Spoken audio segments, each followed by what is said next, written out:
ایسے عناصر جو شاید آپ جن کے بارے میں شاید آپ کے علم و یقین میں بھی بات نہیں ہے کہ یہ آپ کی صفوں میں گھس کے کس لیول کا انتشار اور قتل و غارت گری کا پروگرام بنا رہے ہیں۔ پولیس کی شہادتیں ہیں، ان کی تو ایگزیکٹ ڈیٹیلز میں نے آپ کو بتا دیں۔ چمیاٹی کے مقام پہ یہ ناخوشگوار واقعہ ہوا ہے۔ جو سیولین کیجویلٹیز ہیں ان کے بارے میں ابھی اطلاعات آ رہی ہیں، لیکن وہ بھی میرا خیال ہے ابھی چند گھنٹوں میں وہ کلیئر ہو جائیں گی۔ تو کیجویلٹیز کے بارے میں یا ڈیتھس کے بارے میں آپ کو غیر ذمہ دارانہ بات کر نہیں سکتے ہیں۔ جو یہ انفارمیشن آئے گی تو پریس اور میڈیا کی خدمت میں پیش کر دی جائے گی۔ جو شدید زخمی ہیں وہ پولیس کے 150 کے قریب 100 سے زیادہ ہیں، اور 8 شدید زخمی اور 150 سے زیادہ زخمی ہیں۔ جو آپ نے دوسری طرف توجہ دلائی کہ جی سوال کا آپ کا جو دوسرا پہلو ہے، اب دیکھیے دو ہی فورمز ہیں۔ ایک گورنمنٹ آف پاکستان ہے جو UNCIP ریزولوشنز کے تحت defence and security under article 31(3) third schedule of the constitution of Azad Jammu Kashmir, اس کی ریسپانسبلٹی ہے کہ security and defence of Azad Kashmir کو انشور کرے۔ تو اس حوالے سے جو ہائیسٹ فورم ہے پرائم منسٹر پاکستان، وہ ایک پرائم منسٹر پاکستان کے علاوہ ان کی ایک آئینی حیثیت ہے، اور میں تھوڑا سا ضرور اس امر پہ میری کنفیوژن موجود ہے اپنی جگہ کہ میں نے 13 گھنٹے وہ مذاکرات مانیٹر کیے، تقریباً 3:15 بجے سے پہلے جس طرح ڈاکٹر صاحب نے کہا وہ شروع ہوئے اور صبح 6 بجے تک وہ جاری رہے، اور اس کے بعد بھی یہ کسی فریق کی جانب سے نہیں کہا گیا کہ مذاکرات ناکام ہو گئے ہیں۔ جو عوامی ایکشن کمیٹی کے دوست تھے انہوں نے بھی یہ کہا کہ تعطل کا شکار ہوئے ہیں، اور اس کے بعد مسلسل میری انتظامیہ اور میں بذریعہ ذرائع ابلاغ، ٹی وی ٹاک شوز، ایڈمنسٹریٹیولی ان سے یہ درخواست کرتا چلا آیا کہ یہ جو مذاکراتی تعطل ہے اس کو فی الفور بحال کیا جائے، اور لانگ مارچ جو ہے اس کو آپ کچھ آگے کر دیں، تاکہ اگر 90% آپ کی باتیں طے ہو گئی ہیں تو 2% جو ہیں وہ طے ہونے میں کوئی امر مانے نہیں ہے میرے ذاتی خیال میں۔ آج بھی میرے ذاتی خیال میں کوئی امر مانے نہیں ہے۔ مراد کی بات ہے تو وہ میٹر ہی نہیں کرتی ہیں۔ جب ایز اے پرائم منسٹر کوئی مراد پرائم منسٹر اس میں دلچسپی نہیں لیتا تو باقی وزراء کو بھی اس میں، اور جو عدلیہ کے حوالے سے ان کے تحفظات ہیں اس کو بھی آئینی ترمیم کے ذریعے ایڈریس کیا جا سکتا ہے، کوئی ایسی بات نہیں ہے۔ لیکن جو سیٹوں کا معاملہ تھا، جو تحریک آزادی کشمیر کے حوالے سے جو اس کی جو آؤٹ کم ہے، جو اس کا فال آؤٹ آنا ہے، وہ ڈیلیبریٹ کرنے کی شدت کے ساتھ ضرورت ہے۔ لیکن یہ ایسا معاملہ نہیں ہے جو ڈائلاگ کے ذریعے حل نہ ہو سکے۔ تو اس میں جو انہوں نے مجھے کہا کہ جی ان کے فنڈز کے حوالے سے ہمیں شدید تشویش ہے، تو اس پہ تو 100% کوئی ڈائلاگ کے ذریعے راستہ نکالا جا سکتا ہے، کوئی امر مانے نہیں ہے۔ اور پھر سب سے بڑھ کر کہ جب چیئرمین کونسل کی حیثیت سے اور پرائم منسٹر پاکستان کی حیثیت سے یہ پیغام جب ان تک کنوے ہو چکا کہ جی I am coming in a day اور 2 and I will call you, میں آپ سے خود آپ کو سن لوں گا، بات کر لوں گا، تو اس کے بعد اب وزیر اعظم پاکستان سے آگے تو کوئی ایسا منصب موجود نہیں ہے کہ جس کی طرف سے ڈائلاگ کی دعوت دی گئی ہے، اور اس ڈائلاگ کی دعوت کے اوپر مثبت اظہار کی بجائے پرتشدد احتجاج کا راستہ، اور یہ وہ پرتشدد احتجاج ہے کہ جس کے بارے میں میرے ریکارڈڈ پروگرامز ہیں کہ یہ جو آپ جس کو پرامن تحریک کہہ رہے ہیں یہ آپ کے ہاتھ میں نہیں رہے گی، یہ نیشنلسٹ عناصر آپ سے ہائی جیک کر لیں گے، اس میں ایسے عناصر شامل ہوں گے جو اسٹیٹ کی فورسز پر حملے کریں گے، جلاؤ گھراؤ ہوگا۔ آج پلاک کے مقام پہ ایک ہائی اسکول جلا دیا گیا۔ انتہائی پرتشدد مظاہرے آج کیے گئے، تو جس کے نتیجے میں میں یہ سمجھتا ہوں کہ اب بھی اگر ہمیں مزید نقصان سے بچنا ہے اور ہمیں اپنی ذمہ داریاں نبھانی ہیں، بنیادی طور پر تو اس ایکشن کمیٹی کے جتنے دوست ہیں ان کے یہ دعویٰ ہے کہ یہ عوامی حقوق کی بات کرتے ہیں، تو عوامی حقوق تو وہیں دفن ہو جاتے ہیں جہاں پہ عوام کی جانوں کا جو نذرانہ ہے وہ دینا پڑ جائے۔ اور لا انفورسمنٹ ایجنسیز کے جو دوست ہیں وہ بھی کسی کے بیٹے ہیں، کسی کے شوہر ہیں، کسی کا کوئی ماں بہن، ان کے بھی وہی رشتے ہیں، اور اگر کوئی سویلین جان جاتی ہے تو وہ بھی اسی طرح متاثر ہوگی۔ تو ابھی بھی میں یہ مذاکراتی جو دعوت ہے اس کو پھر ان سے یہ کہنا چاہتا ہوں کہ مذاکرات کی طرف دوبارہ آئیں۔ فراخی قلب سے حکومت ان کو مذاکرات کی دعوت دے رہی ہے،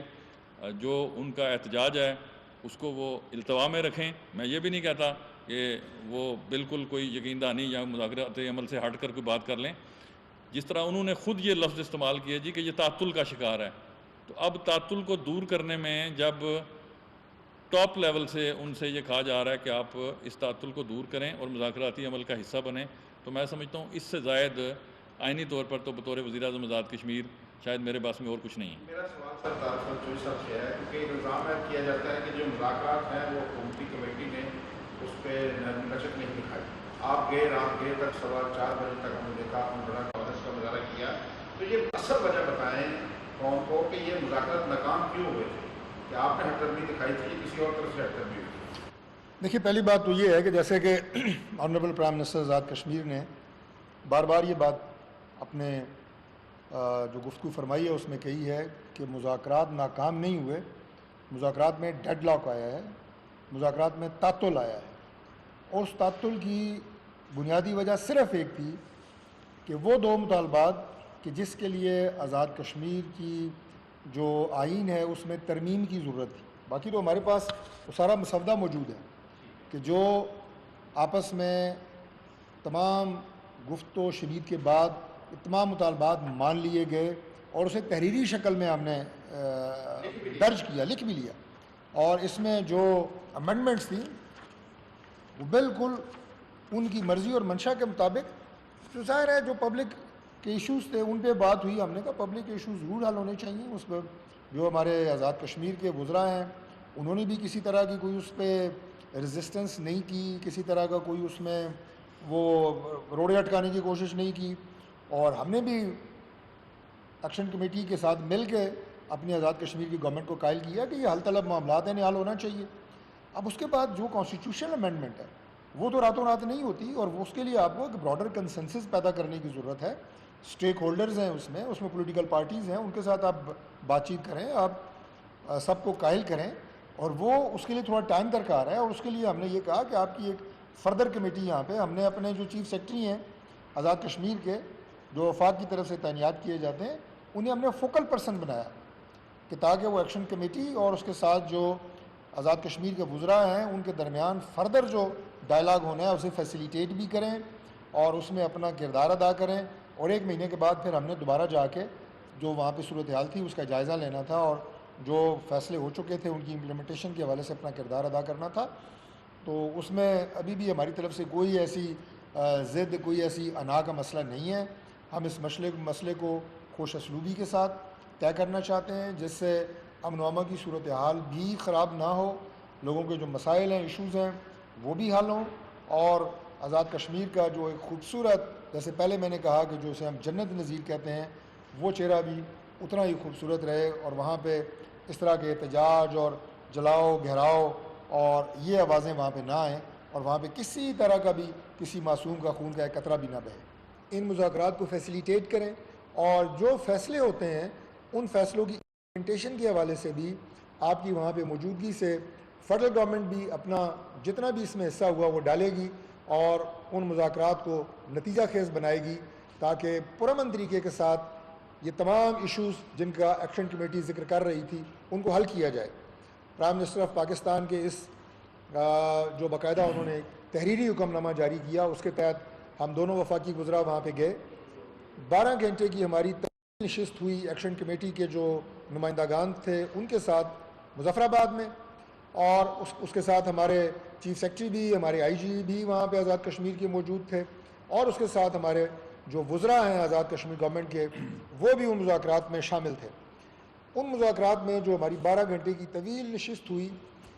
جتنے بھی مطالبات جو کہ قابل عمل تھے، اور میں یہ کہوں گا کہ 90% مطالبات وہ تسلیم کر لیے گئے۔ میں دوبارہ ریپیٹ کرتا ہوں کہ ایکشن کمیٹی نے آزاد کشمیر کے عوام کے جو ایشوز ہائی لائٹ کیے اور جو مطالبات پیش کیے وہ 90% ہماری موجودگی میں آزاد کشمیر حکومت نے تسلیم کیے، اور ہم دونوں وفاقی وزراء ان کے گارنٹر تھے کہ ان کی جو امپلیمنٹیشن ہے اسے 100% یقینی بنایا جائے گا۔